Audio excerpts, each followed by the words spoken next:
Praise God. ఈరోజు దేవుడిచ్చిన ఈ కృపను బట్టి దేవునికి వందనాలు చెల్లిస్తున్నాను. మనలో అనేక మంది ఈరోజు ఏడుస్తున్నారేమో, బాధపడుతున్నారేమో. నా దగ్గర కొంచెమే ఉంది, ఏ పని చేయాలని నా దగ్గర కొంచెమే ఉంది, నేను పెట్టుబడి పెట్టడానికి నా దగ్గర కొంచెమే ఉంది, దీనితోటి ఏం లాభము నేను అనుభవించగలుగుతాను, నేను ఇవ్వడానికి నా దగ్గర కొంచెమే ఉంది, దీన్ని పెట్టి నేను ఏ లాభం పొందుకోగలుగుతాను అని చెప్పి ఏడుస్తున్నారేమో. నా దగ్గర ఇప్పుడు కొంచెమే ఉంది అని ఏడుస్తున్నారేమో. అయితే దేవుడు మీతోటే మాట్లాడాలని ఆశపడుతున్నాడు. కీర్తనలు 126 అధ్యాయము 4, 5 వచనము, 6 వచనము. కన్నీళ్లు విడిచుచు విత్తువారు సంతోష గానముతో పంట కోసెదరు. పిడికెడు విత్తనములు చేత పట్టుకుని ఏడ్చుచూపో విత్తువారు సంతోష గానము చేయొచ్చు పనులు మోసుకొని వచ్చును. ఈ మాట దేవుడు మీకు తెలియపరుస్తున్నాడు. ఈరోజు మీ దగ్గర కొంచెమే ఉంది అని బాధపడుతున్నారేమో. ఐ హ్యావ్ సో లిటిల్, దీన్ని నేను నాటితే నాకు ఎంత రావచ్చు అని చెప్పి మీరు అనుకుంటున్నారేమో. ఇక్కడ ఒక పొలంలోని విత్తేవాడి కోసము దేవుడు చెప్తున్నాడు. పిడికెడు మాత్రమే విత్తుతున్నాడేమో, కానీ సంతోష గానములతోటి ఆ పంటను మోసుకొని వెళ్తాడంట. మన దేవుడు is a God of abundance, అంటే సమృద్ధికి ఆయన దేవుడు. తెలుసా, ఆయన సమృద్ధిగా ప్రతి ఒక్కరికి దయచేసే దేవుడు.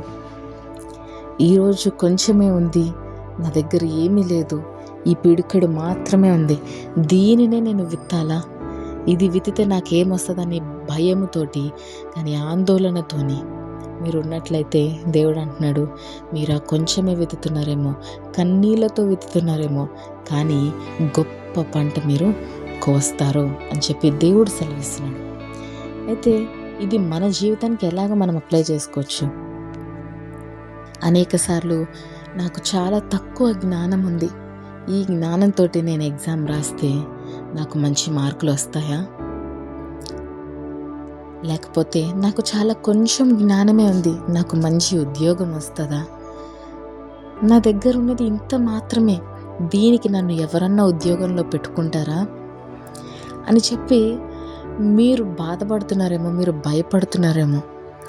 ఇప్పుడు నాకు చాలా తక్కువ మార్కులు వచ్చాయి ఎగ్జామ్స్లోని, కానీ దీన్ని ఈ లెటర్ చూసి, లేకపోతే ఉద్యోగంలో నేను వెళ్ళాలి అని అంటే ఈ మార్కులు చూసి నన్ను జాయిన్ చేసుకుంటారా?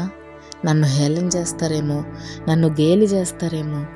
నా దగ్గర ఉన్న ఈ చిన్న చిన్న వస్తువులను చూసి హేళన చేస్తారేమో, గేలి చేస్తారేమో.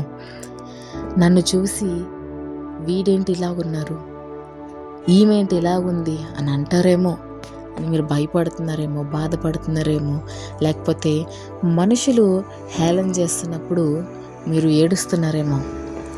కానీ దేవుడు అంటున్నాడు, మీరిప్పుడు కన్నీళ్లు కారుస్తున్నారేమో, మీరిప్పుడు భయపడుతున్నారేమో, కానీ ఆ చిన్న చిన్న వాటిని నేను తీసుకొని మిమ్మల్ని మహా అభివృద్ధిలోకి పంపిస్తాను అని చెప్పి దేవుడు సెలవిస్తున్నాడండి.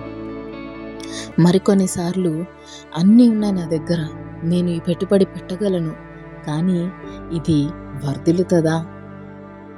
ఫర్ ఎగ్జాంపుల్, ఒక బిజినెస్ స్టార్ట్ చేయాలి అని అనుకుంటున్నాను, కానీ ఈ స్థలంలోని ఇది సరిగ్గా వర్ధిల్లుతుందా, సరిగ్గా క్లిక్ అవుతుందా అని చెప్పి భయపడుతున్నారేమో, అలా బాధపడుతున్నారేమో.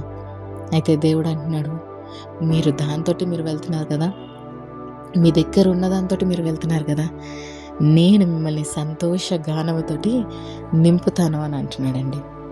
మీరు ఏడుస్తున్నారేమో, నా దగ్గర చాలా తక్కువ ఉంది, నేనేం చేయాలో నాకు అర్థం అవ్వట్లేదు, నా ఫ్యూచర్ ఏంటో నాకు తెలియట్లేదు, నా భవిష్యత్తు బట్టి నేను ఎంతగానో బాధపడుతున్నాను అన్న పరిస్థితుల్లో మీరు ఉన్నట్లయితే దేవుడు మీతోటే సూటిగా చెప్తున్నాడు, మీరు బాధపడాల్సిన అవసరము లేదు. ఎందుకంటే ఆయన మన పక్షాన పోరాడే దేవుడు. మన ప్రతి వ్యాజ్యము కూడా ఆయనే పోరాడతాడండి. మీరు ఏ మాత్రము భయము చెందాల్సిన అవసరం లేదు. ఇప్పుడు ప్రెజెంట్గా మీరు భయంతో ఉన్నారేమో, మీ హృదయంలోని కలవరం ఉందేమో, నా జీవితం ఏమైపోతుందో నాకు తెలియదు. కానీ దేవుడు అంటున్నాడు, నేను ఖచ్చితంగా మీ జీవితంలో ఆశ్చర్యకార్యము జరిగిస్తాను. మీరు భయపడాల్సిన అవసరం లేనే లేదు. ఎందుకంటే మీరు నన్ను నమ్మి మీరు అడుగు ముందుకేయండి, నేను మీ కార్యాలను నెరవేరుస్తాను అని చెప్పి దేవుడు అంటున్నాడండి. మీరు బాధపడుతూ ఎప్పుడైనా మీరు ఉన్నారనంటే దేవుడు తన బిడ్డలు ఏడవడం కానీ, తన బిడ్డలు బాధపడడం కానీ, ఆయన నమ్మిన వారిని ఆయన ఎప్పుడు బాధపడే స్థితిలోని వదిలేసే దేవుడు కానే కాదు. ఎందుకంటే మీరు సర్వ సృష్టికర్త అయిన యేసయ్యను నమ్ముతున్నారు. ఆయన నమ్ముతున్న బిడ్డలను ఆయన ఎప్పుడు కూడా బాధపరచడు. ఆయన ఎప్పుడు సంతోషంతో ముందుకు తీసుకెళ్తాడు.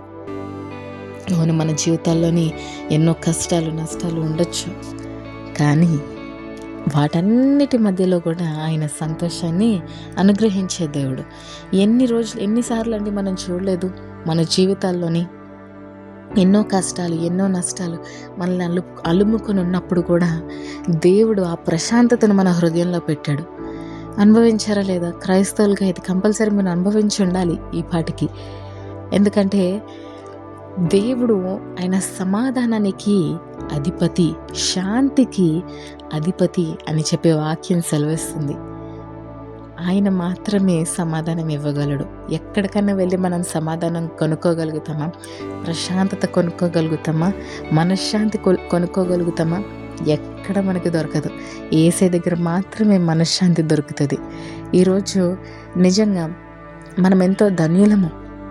మన జీవితాల్లోని ప్రతిరోజు మనం జీవిస్తున్న ప్రతి దినము కూడా మనము ప్రశాంతంగా ఉండగలుగుతున్నామంటే ఆయన కృప. మీరు ఈరోజు ఇంకా మీరు ప్రశాంతత అనుభవించట్లేదు అని అంటే మొదటిగా మీరు చేయాల్సింది దేవుణ్ణి పూర్తిగా నమ్మడం, అంతే. మీరు అనుకొని చూడండి, ఒక గృహం ఉంది. ఆ గృహానికి ఒత్తి ఒక తాళం చెవి మాత్రమే మనం వేస్తున్నాం, అంటే తాళం కప్పు మాత్రమే మనం వేస్తున్నాము. కానీ ఆ తాళం కప్పు మాత్రము, లేకపోతే ఆ తాళం వేయడం మాత్రము ఆ గృహాన్ని రక్షిస్తుందా? ఈరోజు ఎంతమంది లాకర్స్ పెట్టుకోలేదు, ఎంతమంది సెక్యూరిటీని పెట్టుకోలేదు, ఎంతమంది ఎన్నెన్నో పెట్టుకోలేదు. కానీ దేవుడు ఈరోజు మన గృహాలను కానీ ప్రతిదీ మనకున్న సమస్తము చుట్టూ ఆయన కంచె వేసి ఉన్నాడు. మనకి నష్టము కలగకుండా ఆయన కంచె వేసి ఉన్నాడు. ఆయన ఆజ్ఞ లేనిదే మనల్ని ఏది ఎంత మాత్రము ముట్టలేదు. ఈరోజు అంత గొప్ప దేవుణ్ణి మనము సేవిస్తున్నామండి. మీరు అనుకోండి, ఒక గృహము ఒక తాళం మీద ఎలాగా సేఫ్టీగా ఉండగలుగుతుంది? దేవుడు కావలి కాయని ఎడల ఎవరు సురక్షితంగా ఉండగలరు? దేవుడు నెమ్మదిని ఇవ్వని ఎడల ఎవరు సురక్షితంగా ఉండగలరు? వాక్యం సెలవిస్తుంది కదా, యెహోవా ఇల్లు కట్టని ఎడల దానిని కట్టువాని ప్రయాస వ్యర్థమే, దానికి కావలి కాయువాని ప్రయాస వ్యర్థమే. యెహోవా లేని ఎడల, మన దేవుడు లేని ఎడల ఎవరండి మనల్ని కాపాడేది? ఏ మనిషి తనని తాను కాపాడుకోగలుగుతాడు? ఏ మనిషి తనంతట తాను జీవించగలుగుతాడు? Who can? ఎవ్వరూ జీవించలేరు. కేవలం ఈరోజు దేవుని కృప ఉంది కాబట్టే మనం బ్రతికి ఉన్నాము. కేవలము దేవుని యొక్క మహాదయ మన మీద కుమ్మరించాడు కాబట్టి మనం బ్రతికి ఉన్నాము. ఈరోజు ఇది మనం కంపల్సరీ నమ్మాలి. ఇది నమ్మకపోతే మనము మన జీవితాల్లో జీవించి కూడా వ్యర్థమే. ఎందుకంటే దేవుడు అంతగా మన ఎడల అంత ప్రేమ చూపించి కంటికి రెప్పలాగా ఆయన అనుక్షణము కాపాడుతూనే వచ్చాడు. కాబట్టి ఈరోజు దేవుడిని నమ్మండి, ఆయన చిత్తాన్ని వెతకండి, ఆయన చేసే ఆశ్చర్యకార్యాలను గ్రహించండి. అదేవిధంగా బాధపడుతున్నారేమో, మీ బాధను మీ భయాన్ని మొత్తము పక్కకు త్రోసివేయండి. ఎందుకంటే మీరు విత్తిన దానికి 100 రెట్లు ఎక్కువగా ఆశీర్వాదము చూస్తారు. దేవుణ్ణి నమ్మిన వారిని ఆయన ఎప్పుడు తోకగా ఉంచాడు, కానీ ఎప్పుడు తలగానే ఉంచుతానని దేవుడు సెలవిచ్చాడు. కాబట్టి మీ ప్రయాస మీరు పడాలి. మీరు ప్రయాస పడుతూ దేవుణ్ణి మహిమపరచండి. దేవుడే మీ జీవితాల్లోని ఆశ్చర్యకార్యాలు జరిగిస్తాడు. దేవుడిచ్చిన మెసేజ్ ఆశీర్వదించును గాక. ఈ చిన్న మెసేజ్ మీకు ఆశీర్వాదకరంగా ఉన్నట్లయితే మీ ఫ్రెండ్స్ తోటి, ఫ్యామిలీస్ తోటి షేర్ చేసుకోండి. Thank you. Praise the Lord. Shalom.